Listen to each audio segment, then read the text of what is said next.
Hello, welcome to Constitution Monday with Monday. If Article 1 is the engine of representative lawmaking, Article 2 is the framework for one of the most carefully constrained offices in American government, the Presidency.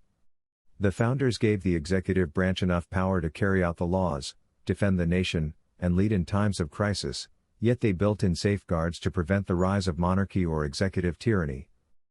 Article 2 establishes the structure, duties, and limits of the President and Vice President.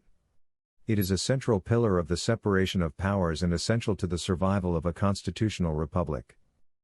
Section 1, the Presidency, Elections, and Qualifications.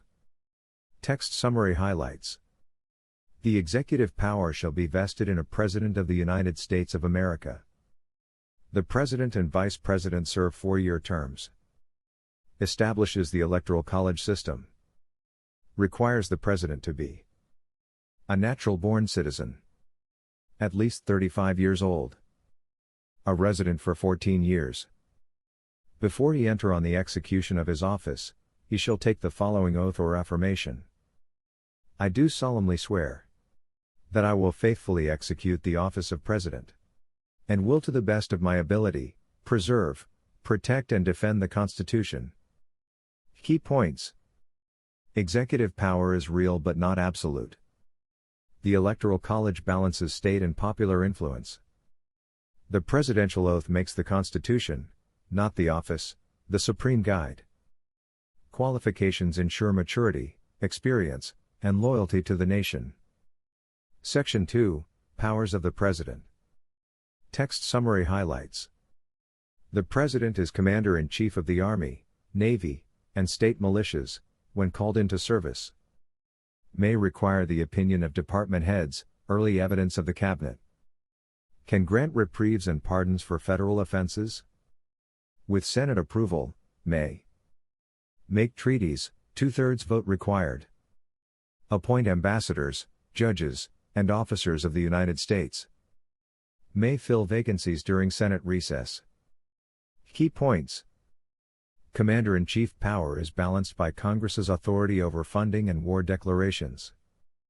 Treaties and major appointments require Senate oversight, maintaining checks and balances. The pardon power offers mercy, but not unchecked rule. Executive authority is strong, but deliberately intertwined with legislative consent. Section 3, Duties of the President. Text summary highlights. Must deliver the State of the Union to Congress. May recommend necessary and expedient measures. Can convene or adjourn Congress in special circumstances. Must receive ambassadors and other public ministers. Must take care that the laws be faithfully executed. Commissions all federal officers. Key points. The President cannot make laws but may recommend them. The Take Care Clause ensures execution, not creation, of law. Foreign relations begin with the executive but remain accountable to Congress. Executive leadership is constitutionally limited and service-based. Section 4, Impeachment. Text summary. The President, Vice President and all civil officers shall be removed from office on impeachment for, and conviction of, treason, bribery, or other high crimes and misdemeanors. Key points. No executive officer is above the law. Impeachment protects the Republic from abuse of power. The House brings charges, the Senate holds the trial. Why the founders designed Article 2 this way. From a constitutionalist perspective, Article 2 reflects both historical wisdom and political prudence. The founders rejected kingship. They knew concentrated executive power leads to tyranny, so they limited terms. Required elections through the states. Divided powers with Congress. Allowed removal from office. The founders valued energetic leadership. They also understood that emergencies require quick action. Foreign relations need consistency. Enforcement of law requires a central administrator. Thus, the Presidency is powerful, but never unmoored from accountability. How Article 2 protects a constitutional republic. 1. It prevents the rise of a monarch. The president serves temporarily, is elected indirectly through the states, and can be removed for wrongdoing. 2. It ensures the president is a servant of the Constitution. The oath binds the executive branch to constitutional limits and principles. 3. It balances power between the branches. Congress declares war, the president commands forces. Senate approves treaties and appointments, the president negotiates and nominates. Congress passes laws, the president enforces them. This interdependence protects the people. 4. It enhances national security and stability.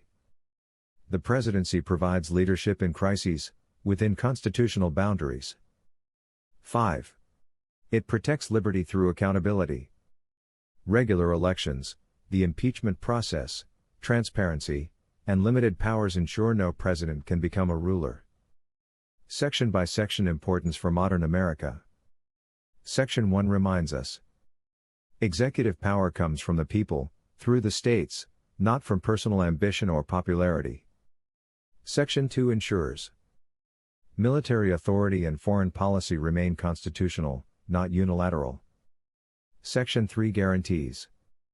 The president cannot ignore or rewrite laws but must execute them faithfully. Section 4 protects the republic from internal corruption or misuse of power. Conclusion, Article 2, Executive power under constitutional restraint. Article 2 created a presidency strong enough to lead but restricted enough to prevent tyranny. It balances energy with accountability, authority with oversight, and leadership with constitutional limits. In a true constitutional republic, the president is not a ruler but a guardian of the law, bound by oath, constrained by structure, and accountable to the people in the states. Article 2 remains essential to maintaining that balance, and preserving the liberty the founders fought to secure. Thank you for watching, and as always, stay informed, stay free.